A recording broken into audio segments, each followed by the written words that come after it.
तर पलूसच्या दक्षिणेला एका सुंदर अशा मळ्यामध्ये मी आलेलो आहे की जिथं सुंदर अशी देशी केळींची बाग आहे.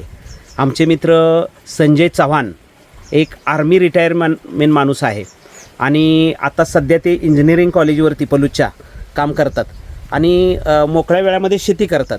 खरोखर नोकरी करता करता शेतीचा त्यांना खूप छंद आहे आणि आता ही मला त्यांची केळीची बाग दिसते आहे.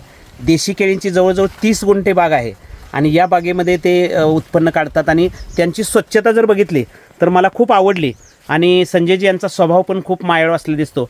संजयजी नमस्ते. हां, मला सांगा की तुम्ही अगदी मनमोकळेपणे बोला, आमच्या श्रोत्यांशी संवाद करा. तुम्ही ही केळीची बाग घालण्याचा काय उद्देश? काय उत्पन्न पिकवण्यासाठीच की बाकीच काय. बरं, तुम्ही किती वर्ष नोकरी केल्यानंतर आला? 20 वर्ष नोकरी केल्यानंतर मी घरी आलो. म्हणजे आर्मीमध्ये? हां, मग आता तुम्ही इंजिनिअरिंग कॉलेजमध्ये आपल्या डिप्लोमा कॉलेजमध्ये ITI कॉलेजवर काम करता आणि आता या केळीच्या बागेमध्ये तुम्ही किती काळ असता हो? मी आठवड्यातून जवळजवळ 5 दिवस तरी रानात असतो. हां, काय काय करता कामं? ही पिल्ली कापणे, पाला, खते सोडणे, हां, देखभाल करणे, पिल्ली जास्त झालेली कापून काढणे. किती वर्षापूर्वी बाग घातली तुम्ही? आता ह्या जूनला 5 वर्ष पूर्ण होणार. 8वं पीक चालू आहे. हां, आता हे घड दिसतात, हे 8व्या पिकाचे घड आहे. म्हणजे 6 महिन्याला एक पीक निघतं का? सर्वसाधारण निघतंय. हां, मग अशी साधारणपणे ही 1.25 एकर बाग तुम्ही घातलेली आहे आणि तुम्हाला कुणाचं सल्ला मार्गदर्शन मिळालं? सल्ला मार्गदर्शन मला तळशिंद्यातून एक साहेब आहेत तिथं, हां, त्यांनी मला गाईड केलेलं आहे. हां, ते म्हणले द्राक्ष बागेपेक्षा तुम्ही केळीची बाग घाला आणि सुकसपती आहे ह्याच्यावर औषध किती वेळ मारावं लागतं? औषध काय नाही, करपे आला तरच औषध आहे, नाहीतर आता औषध कसलंही नाही. बरोबर. फक्त रासायनिक खतं आठवड्यातून एकदा सोडतो. बरं, देशी केळ्याला खरोखर मागणी आहे का हो? हो, हां आत्ता दर 25 रुपये किलो चालू आहे. हां, मग ही देशी केळं तुम्ही आतापर्यंत साधारणपणे वर्षाला कितीचं उत्पन्न अंदाजे काढता? काय 1.5 लाखाच्या आसपास जाते. बरोबर. मग सगळं हे ज्या वेळेला करता खर्च त्यावेळेला भागून सगळं. हो, मग ते तुम्ही आता ही केळीची बाग लावलेली आहे, या बागेमध्ये लोक भेटायला येतात म्हणजे डायरेक्ट केळी न्यायला येतात का तुम्ही? नाही, मी आता व्यापाऱ्याला देतोय. सुरुवातीचे 2 पिकं तेवढी व्यापारी येऊन घेऊन गेला. हां, तिथून ही पिल्ली धरतोय, त्या मागं पुढं होत आहे, त्यातून घड मागं पुढं निघतात, तेवढेच आपलं व्यापाऱ्याला द्यायचं. बरोबर. मग हे केळीची बाग तुम्हाला द्राक्ष बागेपेक्षा खूप चांगलं वाटतं? हो, हां, चांगलं आहे. याला काय म्हणजे जास्त खर्च नाही, काय नाही. मग तुम्ही नोकरीला ज्यावेळेला जात नाही त्यावेळेला तुमचं रुटीनचं काय असतं? हेच झाडं पिल्ली कापणे, स्वच्छता करणे, साईडने, हे सगळं. तण वगैरे नाही येऊन देणे? कुठंच नाही. तण आम्ही खत घालतोय ते झाडांना. ह्याला ठिबकनं पाणी सोडता? हो, बर. ठिबक आहे, भुईपटान पाणी आहे. हां, आणि पावसाळ्यात काही पाण्याची गरज नाही, पाऊसच पडतो तरी पण ठिबक हे चालू असते. हो, म्हणजे खूप एक चांगला द्राक्ष बागेत पेक्षा ह्याच्यात उत्पन्न चांगलं आहे. केळी चांगलं आहे. हो, हां, चांगलं आहे. म्हणजे तुम्हाला आणि तुम्ही या ही केळीची बाग लावल्यानंतर तुम्हाला आता असा कंटाळा येत नाही? कंटाळा काढावी बाबा काय नाही, वैतागाची नाही. 10 वर्ष तरी बाग काढत नाही. होय, हो, चांगलं आहे. म्हणजे ह्या केळीच्या बागेला हे रान माळरान आहे का कसं आहे? माळरान, हे काय तांबूस रान आहे. हां, मग त्यामुळे ते केळीला पोषक आहे. पोषक. हो हो हो.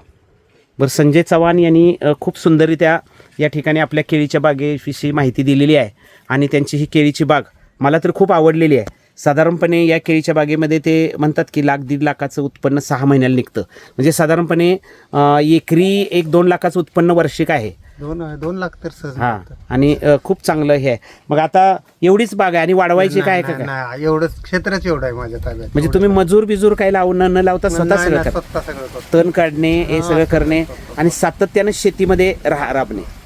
मग तुम्हाला नोकरी करत करत किंवा तुम्हाला आता पेन्शन पण असणार आहे कारण तुम्ही आता आर्मी पर्सन पण आहे, तर तुम्हाला याच्यातनं काय आनंद मिळतो?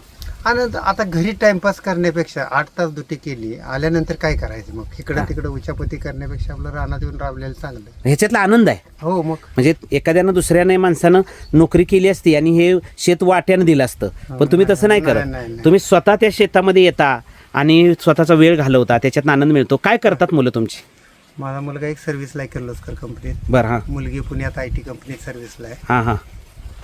मग या वयात आत्ता तुम्ही जवळजवळ 60 आहे हो आणि अशा परिस्थितीमध्ये खूप चांगल्या पद्धतीनं तुम्ही स्वतःची थोडी असली पाऊण एकर शेतीसुद्धा खूप स्वच्छ ठेवून आपल्या शेतीमध्ये आनंद घेताय. हो. कारण जीवनामध्ये सर्वश्रेष्ठ जर काय असेल शेती. तर तो आनंद आहे.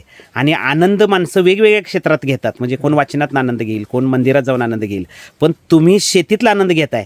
आणि शेती हीच खऱ्या अर्थानं बघते. कांदा मुळा भाजी तिथं विठाबाई माझी, मोठं नाळा विहीर दोरी अवघी व्यापली, पंढरी म्हणणारे सावंता माळी सुद्धा शेतीतला आनंद घेत होते. आणि तुम्ही एका वारकऱ्यासारखं या शेतातला आनंद घेताय. बरोबर आहे का? हा. हां. मग आता हे काय आहे, आता ह्या पुन्हा हे असं लोकांना कोणाला मार्गदर्शन करा वगैरे करता का तुम्ही? विचारलं तर सांगतो की काय केलं पाहिजे. कोण नवीन लावणार असला तर विचारतो काय केलं पाहिजे. मग सरळ मी सांगतो 10 बाय 10 लावणे. हां मग तळशिंद्यातनं रोपांना तिथनं ते औषध ते गाईड करतात. त्या पद्धतीने केलं तर काही अडचण नाही आहे. मग ते हे करतात का, म्हणजे लोक त्याला काय म्हणतो आपण त्याला, हे जे आहे लोक तुम्हाला सल्ला विचारायला येतात म्हणताय? कधी कधी विचार प्रामाणिकपणे तुम्ही सांगत राहता? हो प्रामाणिकपणे. हां. तर संजय चव्हाण खूप सुंदररित्या एक आमचे मित्र आदरणीय आहेत ते आमचे, आणि खूप चांगल्या पद्धतीनं ते साधारणपणे लोकांशी संपर्क साधून या केळीच्या बागेमध्ये या ठिकाणी सातत्यानं काम करत असतात. अशी ठेवायची. कुठलं रोप ठेवता? हे काय ठेवलं हां हां हां ते आता नाही, ते हां नको आहे. हां ते काढून टाकायचं. काय इथे रोप नाही, दुसरा डोळा पडला तर याला ठेवायचं नाही, काढून टाकायचं. हां हां हां. आता काढता कुठलं रोप सांगा मला. नाही किंवा घड जास्त मोठा पडत नाही. त्यामुळे आठवड्याला कापायचे? आठवड्याला येईल ते कापायचे. बरं बरं बरं. आणि घड आलेला कसा कळतो तुम्हाला?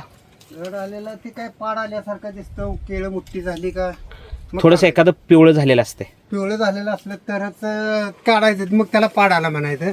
पण मी व्यापाऱ्याला घालतो की कच्ची केळीत घालतो. होय, कच्चेच की पूर्ण. आता ते रोप काढणार का पलीकडे हो. आहे ते? तेव्हा हे काढलं. हां हां हां. ज्या कमी हे संख्येत काय, असेल हे तेवढं.